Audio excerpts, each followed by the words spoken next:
Good evening, everyone. This is Diane Pennington. Can you hear me?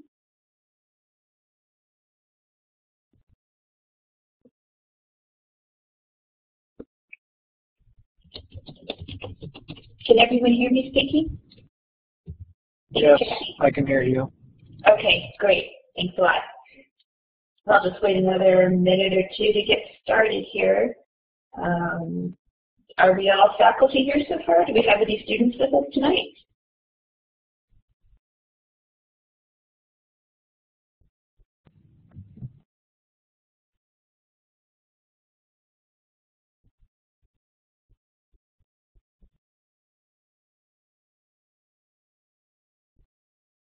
No students, I guess.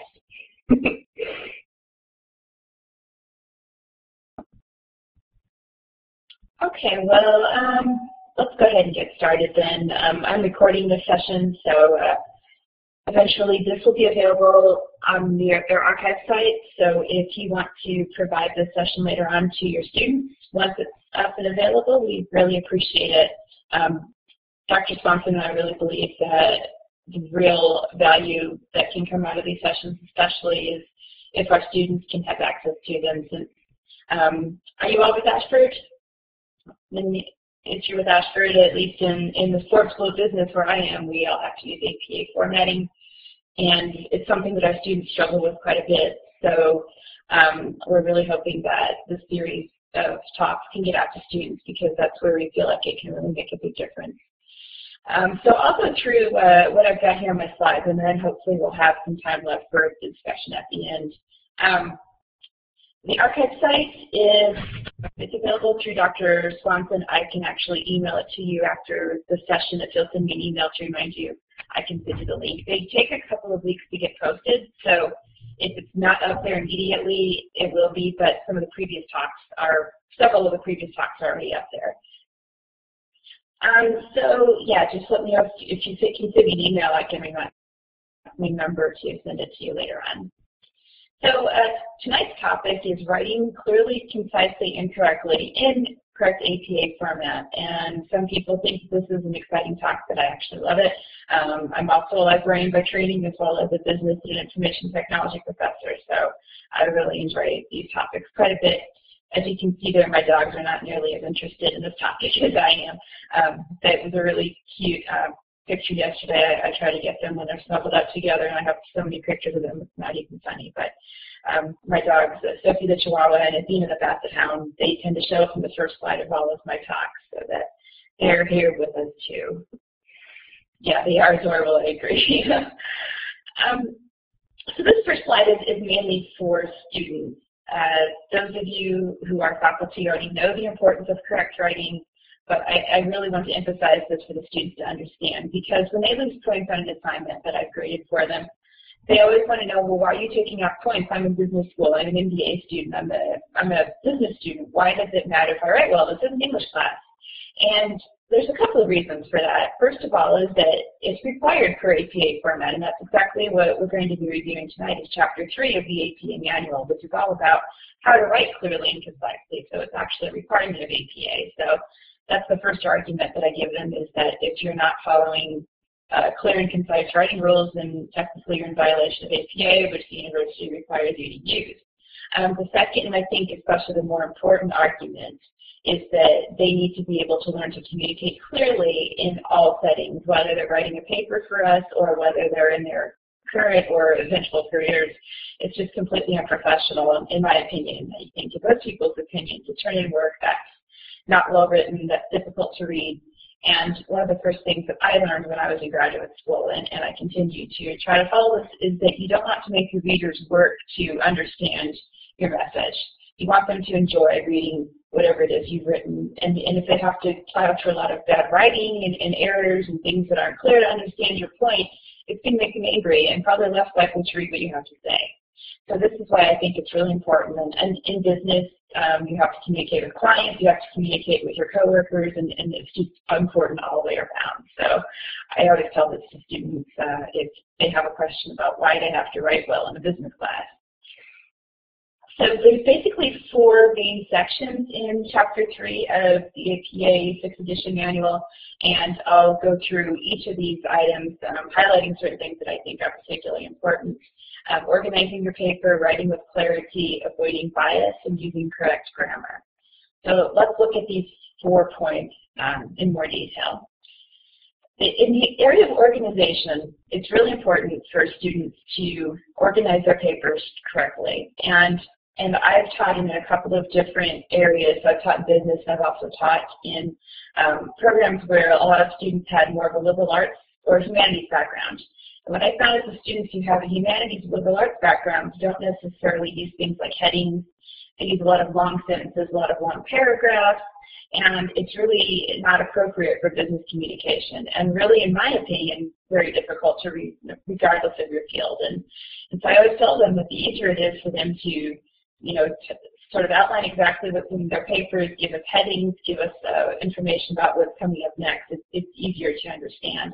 And that goes for links as well as just listing out things in sentences and so on. So APA says only write as much as needed to convey your ideas. I think that a lot of times students think that the more they write, the better we'll grade them. And that's not necessarily the case, because a lot of times they'll just use a lot of words. They'll use 10 words to say something that could be said in 4 words. So I learned in my journalism classes when I was a journalism student years ago in high school that you need to say as much as you can with as few words as possible. And when I was a student, I used to have issues with meeting page requirements because they would say 8 to 10 pages, but I already said everything I wanted to say in 6. And this is just because we're used to people, I think, being a little bit too wordy. So be careful about saying more. And if you need to add more to your links, then add more content. Seriation, which is listing several items in a sentence. According to APA, these need to be picked out so that they're easy to read, either by using A, B, and C to enumerate them by letter, or by using bullet points within the sentence. According to APA, these are both ways that we can use to separate these different points in a sentence. And when they're laid out this way, it's easier to pick out the different points, especially if there's several of them, as opposed to just putting them all together in one sentence, because then it gets to be a long and difficult sentence and becomes more difficult to read. Headings are very important. This is what I was saying earlier about helping your readers follow what you have to say. And APA gives us guidelines for 5 different levels of headings.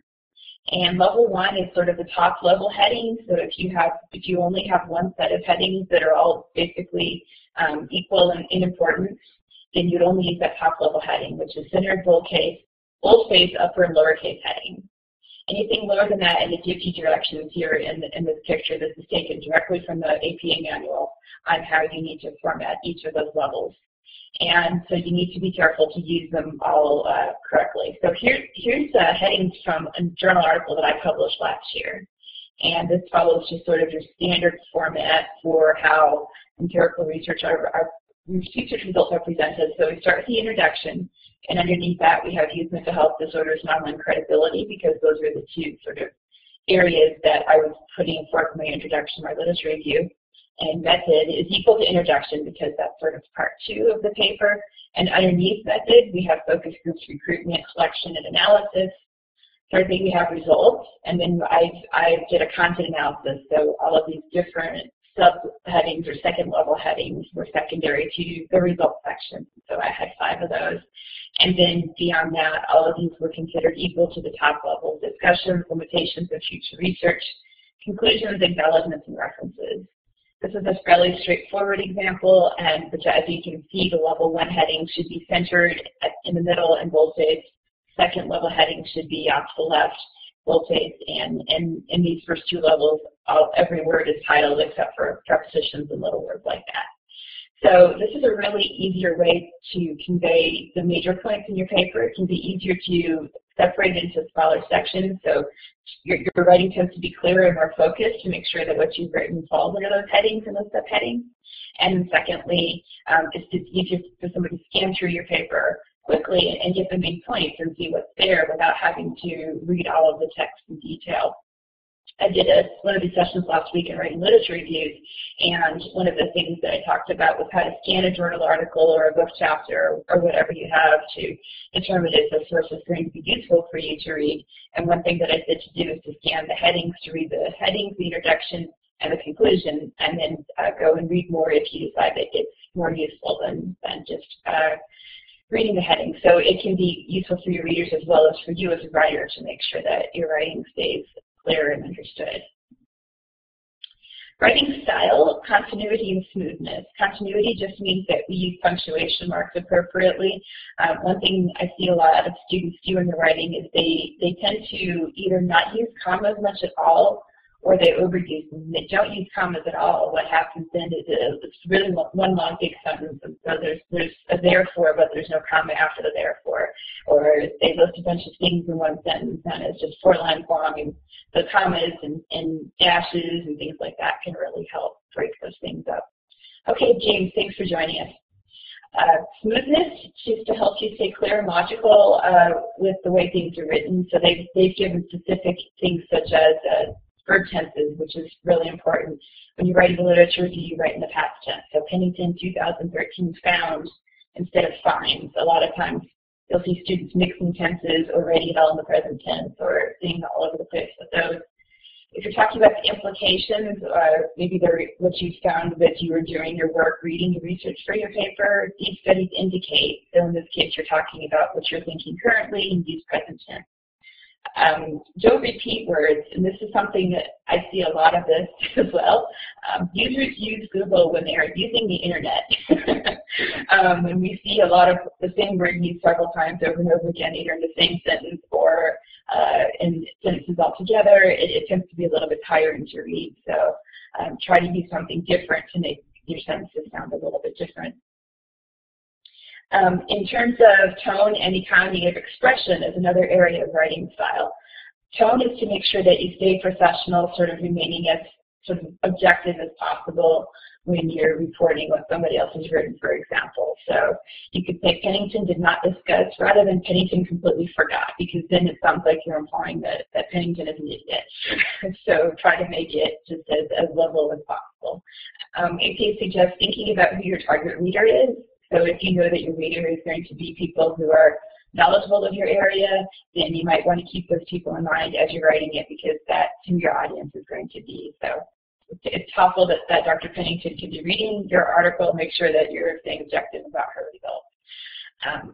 Economy of expression, that goes back to eliminating wordiness. So Dr. Leah, you're absolutely correct. Students do not understand tone, and I'm not really sure how to convey this.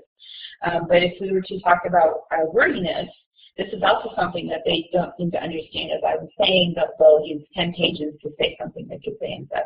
So they suggest in APA things like now instead of at the present time, has been found instead of has been previously found. That's redundant, because if it has been found, we know it's previous. Varying the length of your sentences, they're saying to use some shorter and some longer sentences so that they don't all sound the same. Using shorter words, this is something we're guilty of in academia, I think, as faculty, as researchers, that sometimes people tend to use words that are overly complicated just to make us sound a little smarter. But that's not recommended. Just use the most direct words you possibly can, and to make sure your paragraphs are not too short or too long. So when we write on the web, internet text tends to be in shorter paragraphs. It's better to break it up in smaller chunks, because they say that we actually scan text when we read on the web, but when we're reading in a book or in paper, our reading style is a little bit different. So if you're writing for a journal, this traditional recommendation would be to stay at a medium length, so not too long and not too short. Precision and clarity. They said the recommendation here is to make every word accurate. So if you're talking about a result or a thought that was in Pennington's paper, you would say Pennington thinks rather than feels, because this is a thought that she had. It wasn't a feeling that she had. So try to make those words as direct and correct as possible. Colloquialisms, I also see frequently write up, or words like a lot, things that are acceptable when we're talking to friends and family, acceptable maybe in a text message, but not in a formal paper. avoiding jargon, so using words that are overly complicated to your area. I have a little bit of an issue with this one because if you're writing for a technical audience that's in your research field, using jargon is expected because you want to show that you know your field, but a lot of times there is some overly jargony words that are used that they're saying to try to avoid as much as possible. So it goes back to writing clearly and directly. Make pronouns clear. If you say this shows, what are you referring to? Because you could be talking about something that you read, but what is this referring to? So anytime you're using pronouns, make sure that it's clear to your readers what they're referring to. Avoiding unclear comparisons. Older teens are more likely to understand mental health terms than younger teens. Well, the order of that sentence is a little bit confusing because you could reorder it to make it a little bit clearer because you really don't know what you're comparing it to. Are older teens more likely to understand mental health, or are they more likely to understand younger teens, for example? The few ways that sentence could be read. The issue of attribution, using I and we and first person in general. Dr. Swanson did a great talk on this a couple of weeks ago on the use of I and we in APA. And I and we is acceptable if you're talking about yourself or yourself with your authors. But if you're saying in general, we believe in the world or we believe in the United States that this is true, then that's not allowed in APA. It's only allowed if you're talking about yourself and the other authors. So that's one thing to remember in APA. Just for some tips on how to improve your writing style. And these are mostly ideas that APA provides, and I've used these at different times. I think as we all progress as writers, definitely as we're writing a thesis or dissertation, we find the best things that work for us, and there are lots of different ways to help you get your writing together.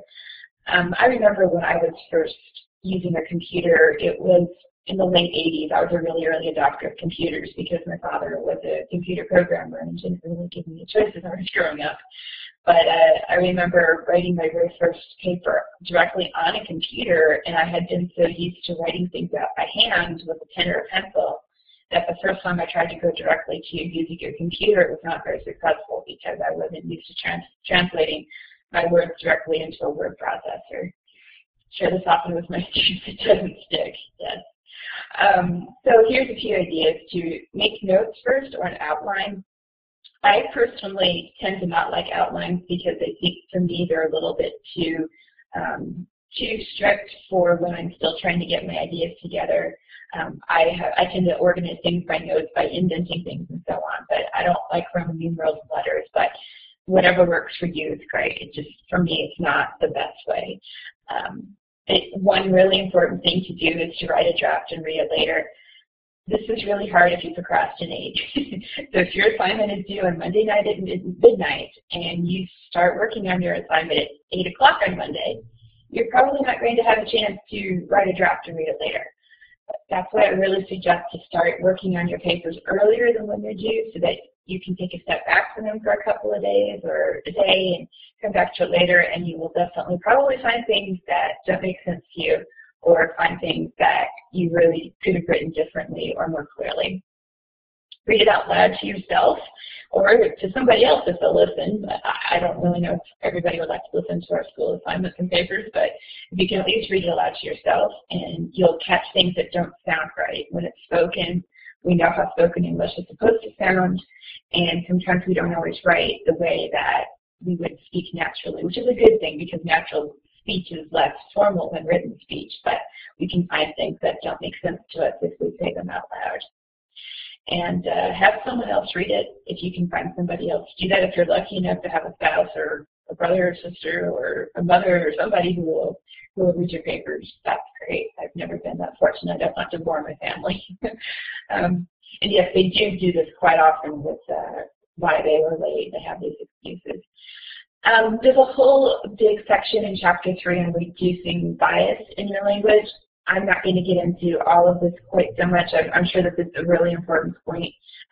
If you're writing for psychology or the social sciences where you're working with groups that are disadvantaged, marginalized, and so on, especially in certain research settings. But what they're talking, how they define bias is against persons on the basis of gender, sexual orientation, racial or ethnic group, disability, or age are unacceptable. So Just a couple of things that I do want to point out that I do see a lot in student papers. Avoiding him or her, they'll find a way around it that's usually not grammatically correct. So instead of using him or her, if you're talking about sort of an abstract person, when the customer has a complaint, treat that person with respect. When customers have complaints, treat them with respect. The thing that drives me crazy, and I correct this, and students don't always understand why, when the customer complains, treat them with respect. No, that's wrong, because customer is singular and them is plural, so it doesn't match up in the sentence. And I see that all the time, and students don't understand why I correct that. But I see that, and I just, at some point, I'm just really tired of seeing it, so please don't do that.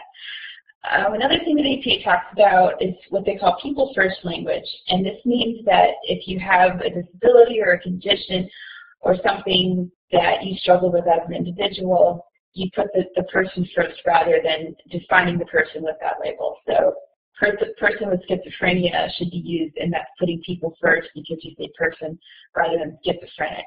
I was actually on the PhD committee of a student who did I do a lot of work in health information and health informatics, and the word depressive was in her title because her PhD was studying discussion forums with people with depression, and she had the word depressive in her title because she was saying, about information showing of depressives and how they were talking about certain aspects of medicine.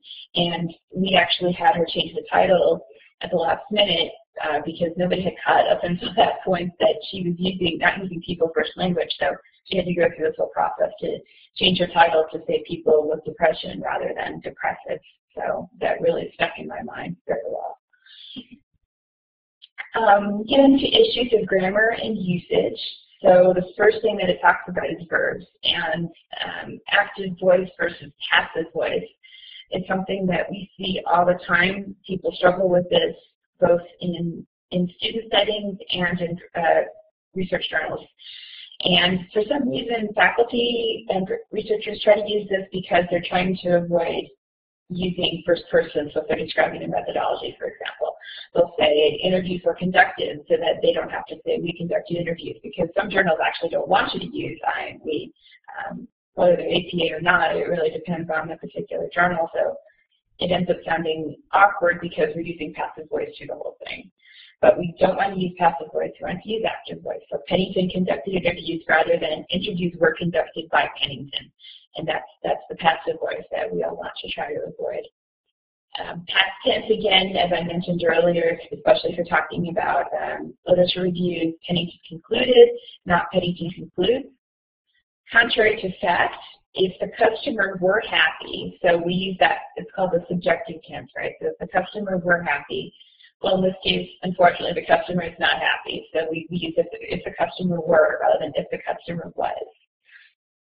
Subject-verb agreement is another issue that it really seems to make students angry for some reason when I correct their subject-verb agreement. And a tricky one is the data indicate, because data is actually plural rather than the data indicates. But I've seen some frequently that are not tricky ones where the subjects and verbs just don't match up. And so we need to make sure to correct those and make sure that they are all correct. Some of these things Microsoft Word will catch if you have the grammar check on, but sometimes Microsoft Word can also be a little bit weird. Sometimes it'll try to correct things that really aren't wrong, and sometimes it will miss things like it doesn't characterize clearly and concisely, but it will catch simple things like subject-verb agreement and ITS versus IT apostrophe S. It'll catch those kinds of things, but there are other things where we just have to increase our knowledge in this area and apply these rules ourselves. At some point, the human has to come back into it. Pronouns is another area where I see some common mistakes. We use "you" for humans and "that" for other things. The students who attended Ashford, not the students that attended Ashford. The dogs that live at Dr. Pennington's house, we saw them in the beginning, not the dogs who live at Dr. Pennington's house, although I tend to believe they're more human than they are. They're still not officially human, so we use "at."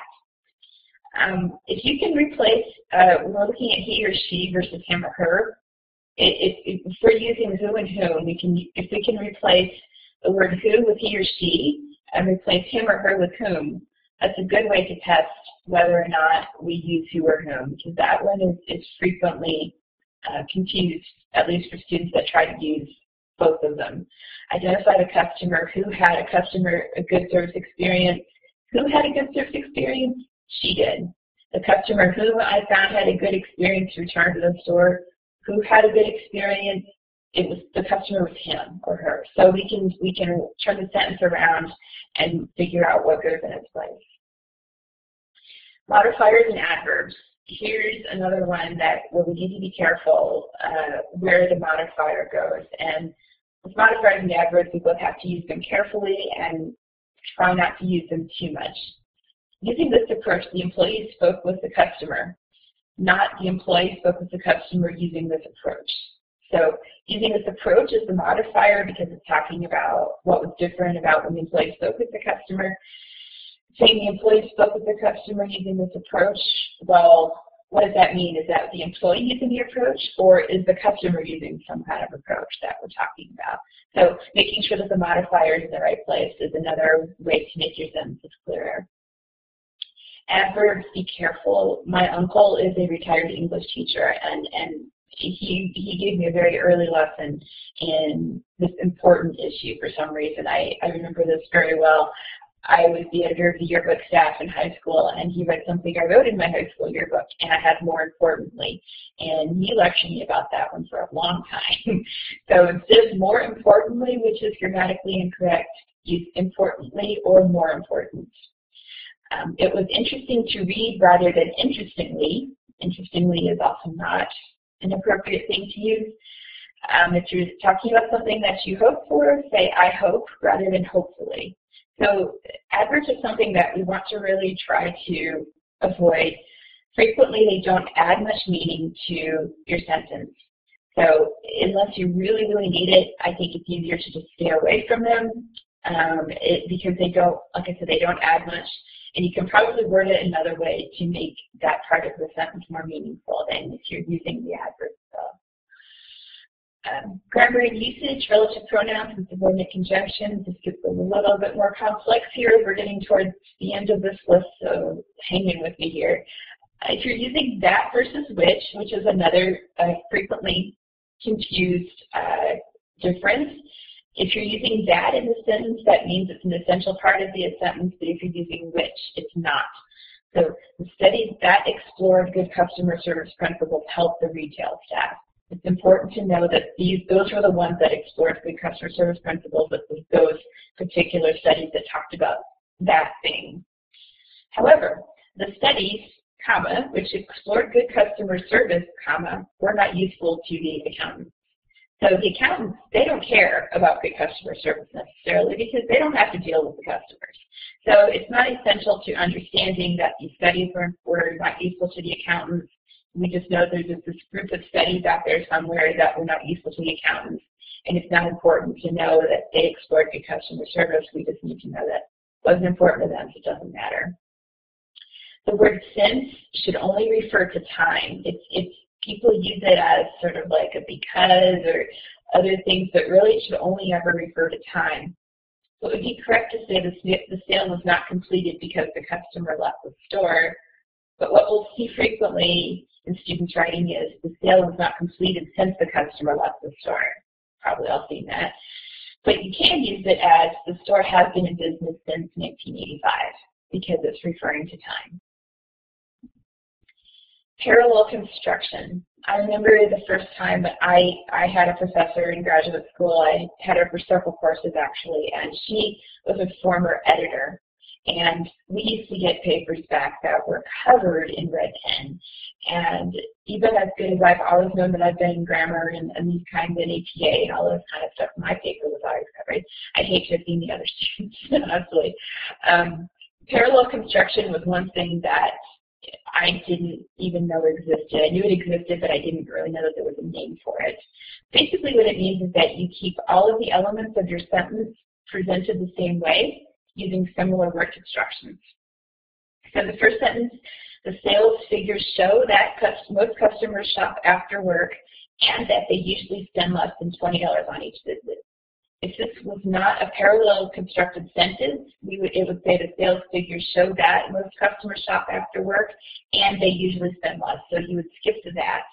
The idea of parallel construction is that if you're using those kinds of words, you use them in every part of the sentence. The next one, we compare the difference between customers who shop before work and those who shop after work. If it were not parallel, you would say we compare the difference between customers who shop before work and after work. We just skip to those who shop, and then it would not be parallel.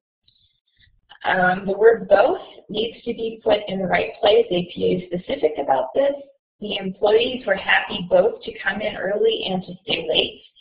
What it says not to do is the employees were both happy. We want happy both, not both happy. And otherwise it's incorrectly placed. The employees were happy to come in early as well as to stay late. As well as can be a really nice way to make comparisons in a sentence. Instead of and, then it sort of puts them together to say, well, both of these things are combined in a way that and doesn't quite have as good of a meaning, in my opinion. The employees were asked to come in early, to stay late, and to treat customers with respect. What I see frequently is the employees were asked to come in early, stay late, and treating customers with respect, right? So then we've got three different things going on there. We've got to come in early, we've got stay late, so we don't have the two, and then we'll have treating customers with respect, which is, again, it's a different use of the verb. Instead of to treat or to come in or to stay, we've got treating, which doesn't match up at all with the earliest part of the sentence. So students really don't like that too much when that's pointed out, because they really probably didn't even realize that parallel construction existed. But when you do use parallel construction, it reads much more smoothly. So with that, I am up for some discussions, examples, and any comments or questions you have. I think both of you are faculty members, I'm assuming. Have you seen some things like this in your students' writing, or are there other things that you would like to point out that are things that you see that I didn't cover in the talk?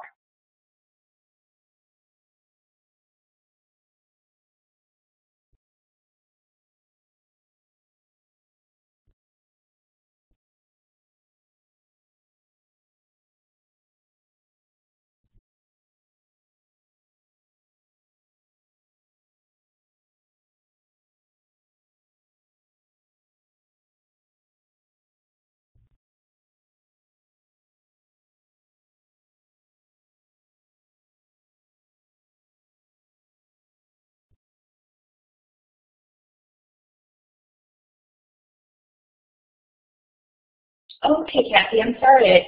I just made the assumption. Are you a student?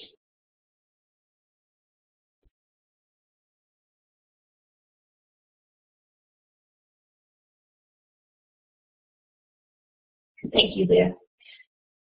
Oh, okay, great. Do you work for Ashford?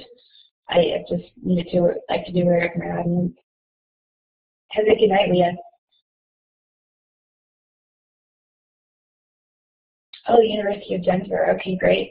I'm actually probably going to be in Denver next month. They're working on getting me to come speak at the Denver, Colorado Distance Learning Association. So definitely looking forward to come out there. What's your role at the university? I'm just curious.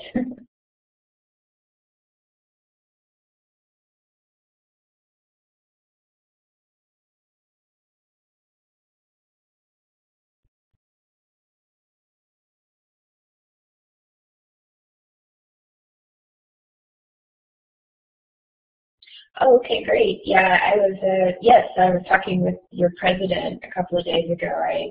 Through Dr. Swanson, I had sent him a proposal for a talk there. She asked me to send it, and I wrote a book on social media for academics, and so he's been working on seeing if he can get me to fly out there for the conference to speak. So definitely looking forward to that, and hopefully that'll be all firmed up the next couple of days. So if that comes forward, I'm looking forward to meeting you if you'll be at the conference. Yeah, great. I hope you can as well. Is there anything else that you would like to add to this, or just for the students' sake? And I guess as an administrator, you don't have to grade papers like we do, but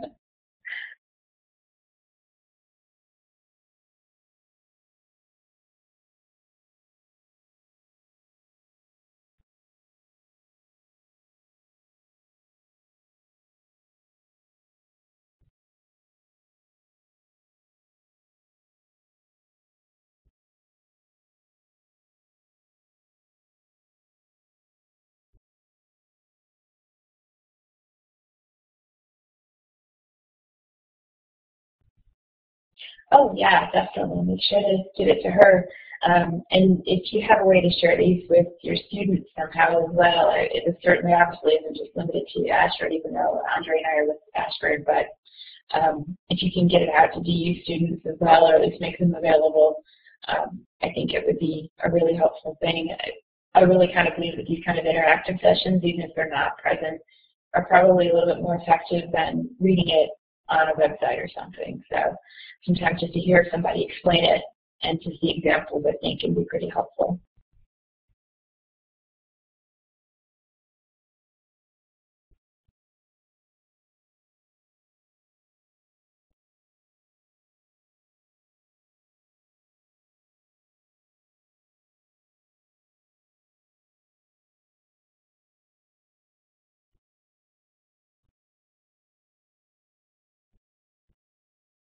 Great, I'm glad it was helpful, and I guess we're the only two in here, so if you don't have any more questions or comments, I will stop the recording, and I'm glad it was helpful to you and the others who joined us, and have a good evening. See you later, hopefully. Good night.